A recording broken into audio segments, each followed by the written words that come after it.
Halo guys, jumpa lagi dengan kita dari Bengkel Gitar Banjarnegara, bengkel servis gitar di Jalan Candi Baru, Kelurahan Sokanandi, Banjarnegara, negara dengan potongan kayu yang sangat rapi.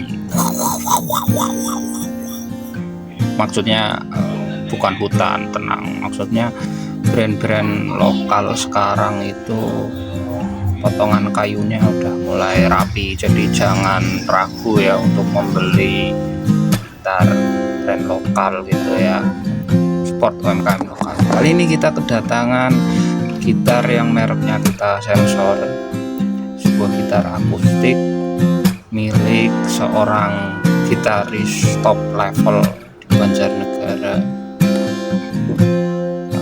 Datang dengan kondisi tanpa senar, tanpa pindrit juga.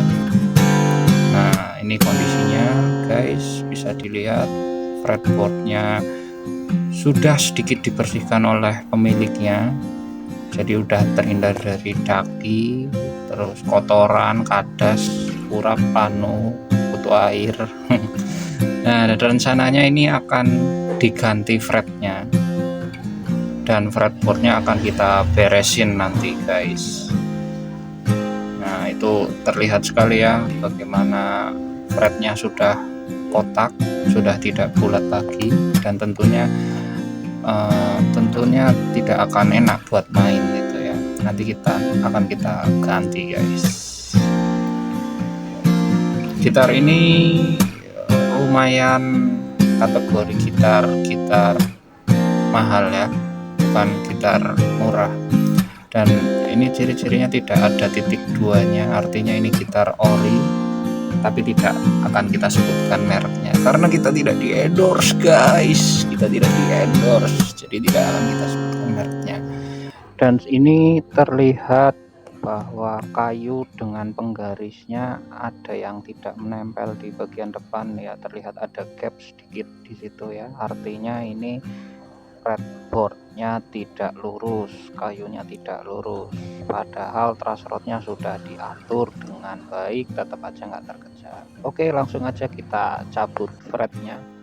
Fret yang paling ujung kita cabut. Nah, ini kita nyabutnya dengan kecepatan penuh ya teman-teman ya. Nah, fret yang kedua panasin. Oke, kita ganti sudut pandang dulu, tadi ketutupan soalnya.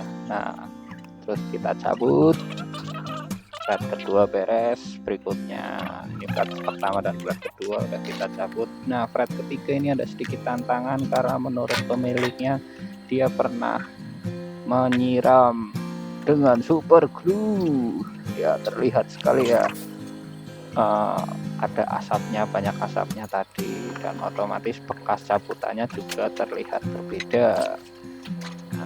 Fret ketiga, fret keempat, dan fret kelima sepertinya ada aroma super glue. Singkat cerita, semua fretnya udah kita cabut, sekarang akan kita luruskan fretboardnya. Sudah pasti kita leveling karena truss rodnya juga udah lurus. Kita leveling, kita tandain, kita gosok pelan aja gitu.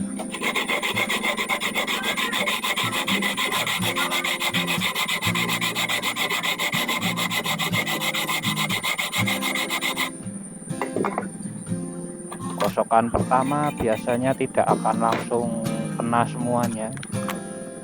Kita gosok menggunakan leveling beam dan kita lihat gosokan pertama masih banyak yang belum kena ya, terutama fret-fret depan dan pinggir juga belum kena. Nanti akan kita gosok sampai berkali-kali sepertinya. Nah, ini gosokan yang ke-29. Itu di pinggir sudah ada radius sanding block. Nanti kita akan menggunakan radius 16 sesuai radius bawaan gitarnya. Nah, ini ada yang sudah kena, ada yang belum. Yang bagian pinggir ada sedikit yang belum gitu guys. Terus bagian belakangnya juga belum. Nah, nanti akan kita bereskan, kita gosok terus. Ini bagian depannya juga belum teman-teman, bagian depan, bagian pinggir tempat senar 1 2 itu belum. Kita tandain lagi, kita marking lagi menggunakan pensil. Setelah itu kita gosok kembali. Kalau pensilnya hilang artinya sudah kena ya. Nah, singkat cerita, fretboardnya sudah lurus teman-teman. Hal ini dibuktikan dengan knot strike nya sudah bisa berdiri sendiri. Artinya semua kayu dan penggarisnya sudah menempel teman-teman, tidak ada jarak lagi. Ya, ada suara backsound yang lain ya guys ya. Ya seperti itulah. Kita halusin pakai amplas halus, terus kita olesin dengan lemon oil, sedikit lemon oil biar warna dari kayunya kelihatan cerah. Nah, berikutnya bisa kita pasang fret. Tentunya fret sudah kita nibbler ya guys. Kasih lem di antara slot fretboardnya agar fretnya bisa menempel pada kayunya. Nah, kita gunakan lem putih biasa. Nanti kalau lem putih masih belum nempel, baru super glue turun tangan. Tentunya fretnya sudah kita nibbler ya, pinggir-pinggirnya, kaki-kaki pinggirnya, karena ini tidak tembus ya. Jadi kita sudah nibbler dulu fretnya. Setelah itu nanti kita press. Nah, singkat cerita semua fret udah terpasang dengan rapi. Setelah itu kita ukur biar fretnya tidak ada yang buzzing. Kita ukur 3 fret. Tapi balik lagi, nggak tiba-tiba fretnya semuanya rata. Nanti masih harus kita leveling. Tentunya tidak lupa bagian pinggirnya kita potong fret and dressing. Yes. Kita potong pinggirnya, kita halusin biar tidak kasar, biar kalau main itu nanti tangannya aman, nggak lecet-lecet gitu. Karena bahaya kalau ininya nggak dipotong, nanti bisa-bisa tangannya berdarah guys. Jadi kita potong pinggiran fretnya. Setelah itu kita kasih masking tape biar bodinya nggak rusak, biar neck dan bodinya tidak rusak. Setelah itu kita gosok, kita amplas menggunakan beveling file. Gosoknya pelan-pelan aja. Setelah itu di sisi yang satunya, bagian bawahnya kita kasih masking tape lagi, terus kita gosok lagi dengan beveling file, gosok. Nah, setelah itu kita gunakan beveling file dengan ukuran 35 derajat. Iya, gue masangnya kebalik lagi. Nah, ini yang benar. Nah, 35 derajat guys. Tujuannya biar fretnya makin halus.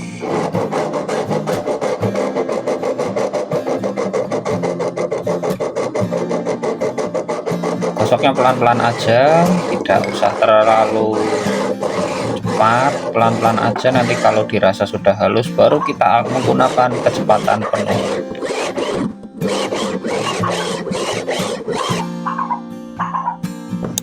Nah, itu kelihatan sekali ya bekas dari fretnya yang kena kikir.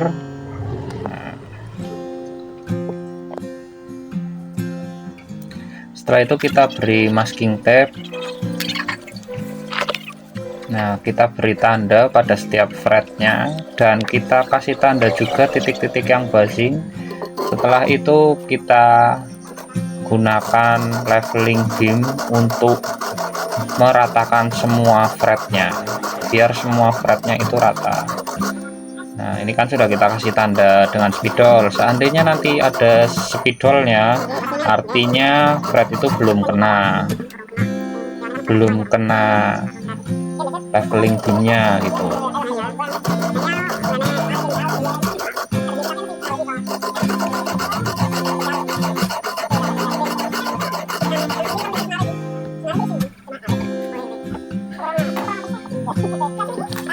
Nah, bagian ini yang masih ada tanda spidolnya ini dan ini, ya itu artinya belum kena guys. Kita tandain lagi dengan spidol, terus kita gosok sampai semua tandanya di fret hilang. sampai semua tandanya hilang ya. Kosok.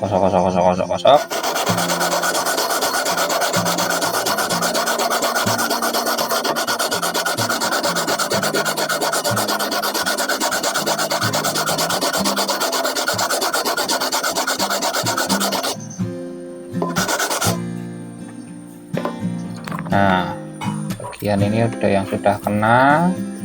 Nah, ini belum kena guys, masih ada tanda spidolnya soalnya. Nah, kita bersihkan, terus kita tandain lagi sampai benar-benar halus. Nah, sekarang masuk ke tahapan berikutnya, yaitu crowning file. Artinya kita harus membulatkan fretboardnya lagi. Nah, fretboard yang tadinya kena leveling beam wujudnya jadi kurang bulat, kita bulatin lagi menggunakan crowning file. Tuh.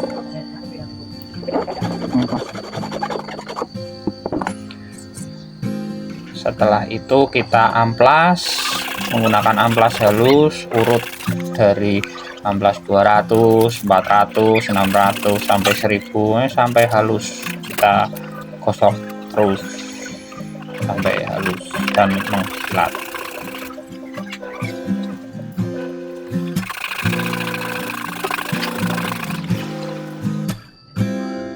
Nah, selanjutnya kita kasih metal polish biar fretnya makin mengkilap dan makin licin, makin mengkilap, makin licin dan bersahabat dengan senar nantinya. Kita gunakan metal polish. Sedikit info guys, bahwa pemilik gitar ini merupakan salah satu dari gitaris top level yang ada di Banjarnegara. Top level ya, level permainannya itu cukup bagus gitu. Kebetulan saya juga pernah beberapa kali satu panggung dengan pemilik gitar ini, jadi sudah sangat pantas bahwa gitar mahal ini memang satu-satunya yang punya di Banjar. Kayaknya cuma orang ini guys ya, satu-satunya yang punya gitar semahal ini di Banjar kayaknya cuma orang ini. Setelah itu pelan-pelan kita lepas masking tape-nya. Kita lepas masking tape-nya dari ujung sampai ujung, karena ini batnya sudah kelar, sudah beres, tinggal siap-siap dikasih senar. Nah, kita lepas masking tape-nya. Setelah itu dikuas-kuas lalu buang. Waduh, nggak masuk lagi. Ulangin lagi dan akhirnya masuk. Nah, ini penampakan sementara sebelum dikasih senar. Fretboardnya sudah rapi, fretnya juga sudah mengkilap, siap dipasang senar. Tapi sebelum itu kita kasih lemon oil kembali, tapi kali ini kita campur dengan larutan alkohol 70% untuk finishing terakhir lemon oilnya. Dan tidak lupa natnya kita pasang. Tadi natnya sempat kita copot biar ngamplasnya enak. Nah, sekarang natnya kita pasang lagi.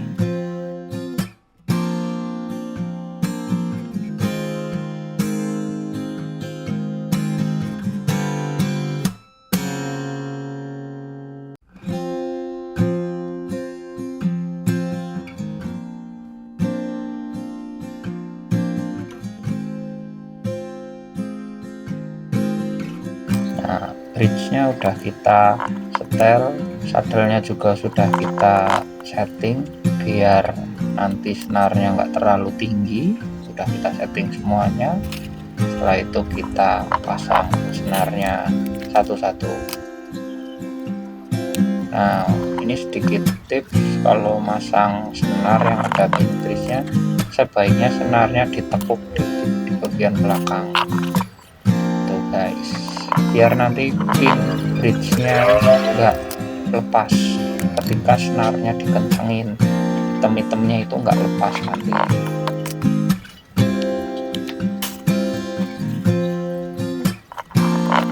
Nah, kebetulan karena ini masih senar yang kategorinya senar baru, kita nggak berani setting standar, tuning standar, jadi tuningnya masih tuning turun 1 oktav gitu ya, jadi bukan tuning E tapi tuning D gitu guys. Dan pemiliknya minta untuk diberi senar gitar elektrik saja gitu ya. Tujuannya biar apa ya, biarin terserah yang punya minta gitu. Berikutnya senar yang berlebih kita potong ya, biar tidak terlalu semrawut gitu.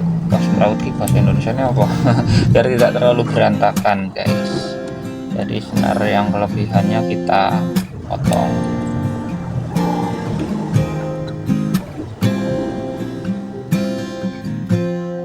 Apakah selesai sampai di sini? Tentu tidak. Kita beresin lilitan yang kurang rapi ya. Di senar nomor 4 lilitannya kurang rapi, kita beresin dulu. Nah,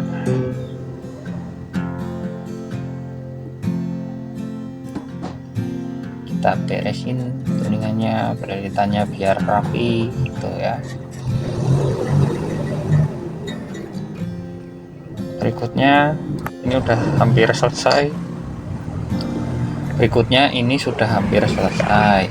Nah, di sini kita dapat ketinggian senar di nomor 6, string actionnya itu dapat 2 inch. Dapat 2 inch. Ya antara 2 sama 2,25 lah, di antara angka segitu. Dan di senar nomor satunya kita dapat angka berapa itu, woi? Di angka 2, antara 2 sama 1,75 antara itu, antara 2 atau 1,75 di antara itu. Kita ngukur di fret ke-12 tuh guys. Jadi sudah kebayang ya, gitar ini empuk, ceper, dan nggak pedes ya tuh. Sebelumnya gitar ini datang dengan kondisi seperti ini tuh, terus fretnya juga mau diganti, fretboardnya juga kondisinya seperti itu.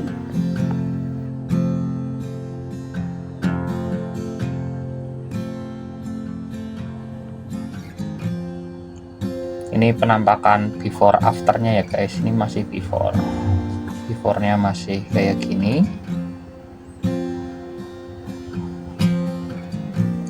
Afternya setelah dipasang senar jadi seperti ini, seperti ini, seperti ini, dan seperti ini ya. Kira-kira gitar ini sudah siap dalam kondisi tempur, sudah siap untuk kebut-kebutan lagi.